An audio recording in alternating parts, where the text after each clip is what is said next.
So, John, you qualified from UCD in 2000, and here you are now, 2026, a racehorse trainer with 100 horses in training. Talk me through that journey. Like when I lost my mind, that sort of thing. Well, that'll be another question. Yeah, I always had a massive interest in racing. We bred horses, like to a small extent at home, and we would have ridden horses at home. And Michael O'Brien was a very famous trainer who lived literally 500 metres from me. So I would have ridden out for him in summers and stuff and learned a lot there.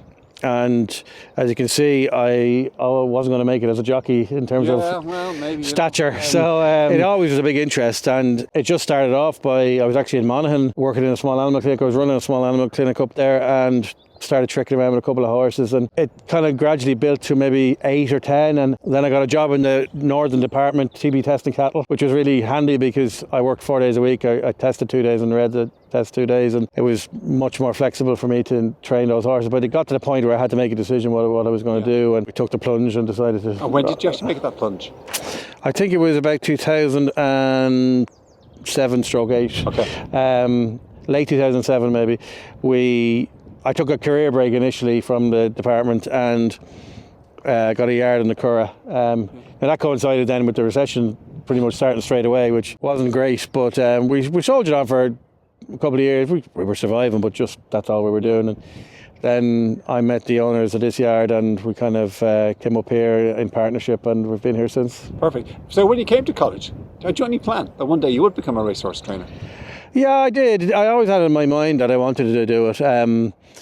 Now, I liked veterinary. I loved small animal veterinary as well when I did it, but it was always something, if I didn't scratch that itch, I was going to regret it. And I could have gone about it other ways. I could have gone as a pupil assistant to one of the big trainers in Newmarket or something like that. And I actually did have a job with Paul Cole as pupil assistant. I didn't go in the end for various reasons. But it was always something that if I didn't do it full-time, I was definitely going to have a go at it part-time. Sure.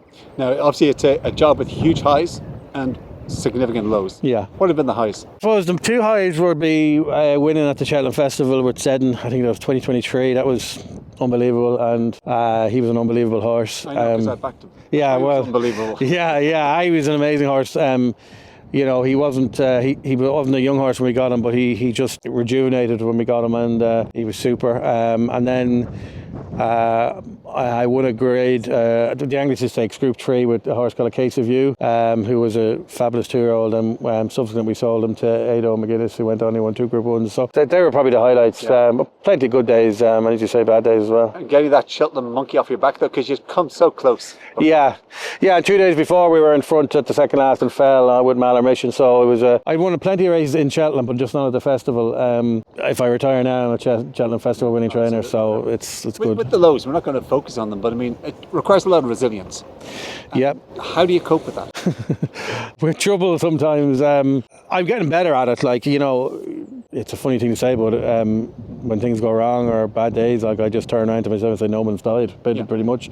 But, you know, a lot of, you know, things to deal with owners' expectations, horses' injuries, just losing races, you know, and it's a funny game. I always say to people, you know, I don't know how many times you're assessed in your career, probably once a year maybe, I don't know. Yeah, I'm assessed every day. I have every runner, you know, and so people could turn around in 2 weeks' time and say, oh God, you're out of form, aren't you?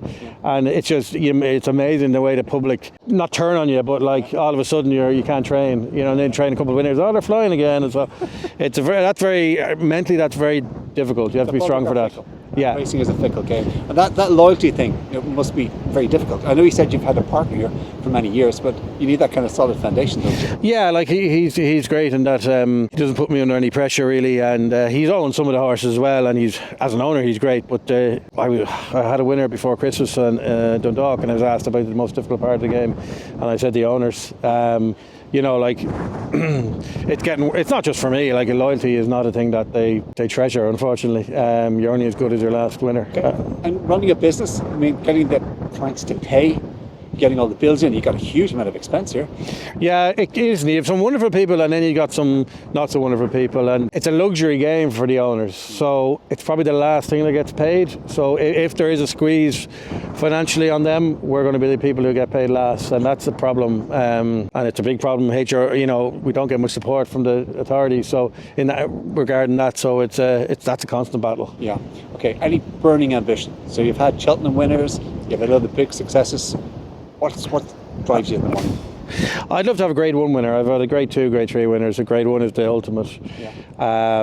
That would be our Group 1. It wouldn't matter to me. That would be great. That's about it, really. No particular race? Listen, I would have always said the Grand National, although it's not the same race that it used to be, but we had a runner in it a couple of years ago, unseated at the chair when he was getting into contention, so a bit of unfinished business with it, but that would be, that's the race as a child I look forward to, so that would be great. If you're going to give any advice to a young grad just starting out about taking a chance of taking a risk, you've taken risks, okay? Yeah. What would your advice be? Well, if you have a passion, you've got to follow it, You'll regret it if you don't.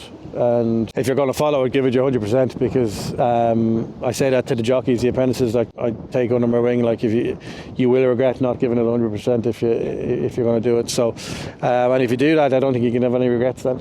Okay, so if Elvis doesn't win the Grand National on Easter Monday, for the folks there, who should they follow during the season? Of mine? If yours, yeah. We have a really nice horse called Brady Hartsfield.